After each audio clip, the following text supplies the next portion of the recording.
কেন আইছো তুমি? অনেক বড় শূন্য হয়ে গেছো না? যাও এখান থেকে। আমি কিন্তু সত্যিই চলে যাবো। যাও।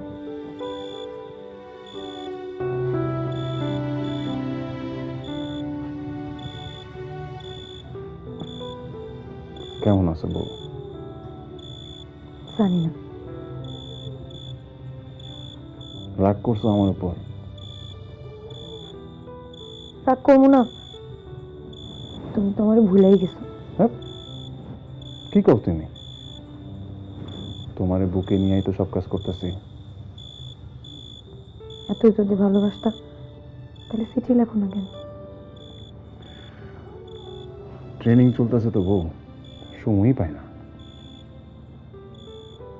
আর এদিক দিয়ে আমি দুই চোখের পাতা এক করতে পারি না, সারাক্ষণ রাস্তার দিকে তাকাই থাকি কখন পিয়ন আসবো। আচ্ছা ঠিক আছে, এখন থেকে চিঠি লিখো, খুব আদর মাখে লেখো।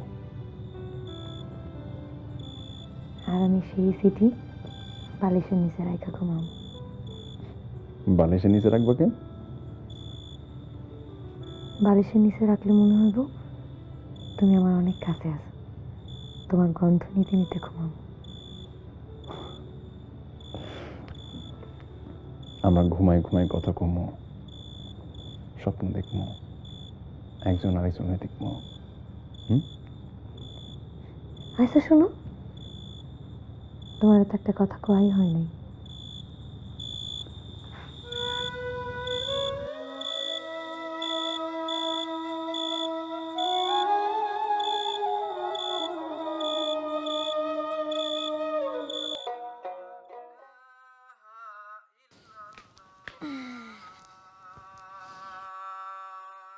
শেফালি, উঠছস ঘুম থেকে?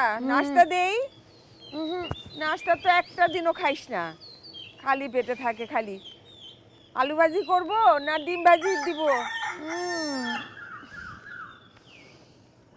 খালি করতেছে।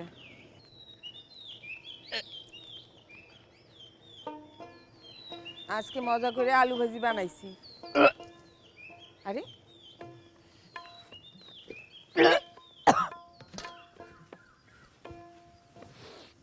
কিরে? হ্যাঁ, কি হলো? কি হয়েছে মা? হ্যাঁ, হ্যাঁ, শরীর খারাপ লাগতেছে? আমার মাথা ঘুরতেছে আর খালি বমি আসছে। কি? ও বুঝছি, হ্যাঁ, বুঝছি, বুঝছি মা। এরকম হয়, সবারই এরকম হয়। আমায় তো খবর দেওয়া লাগবো। হ্যাঁ, হ্যাঁ,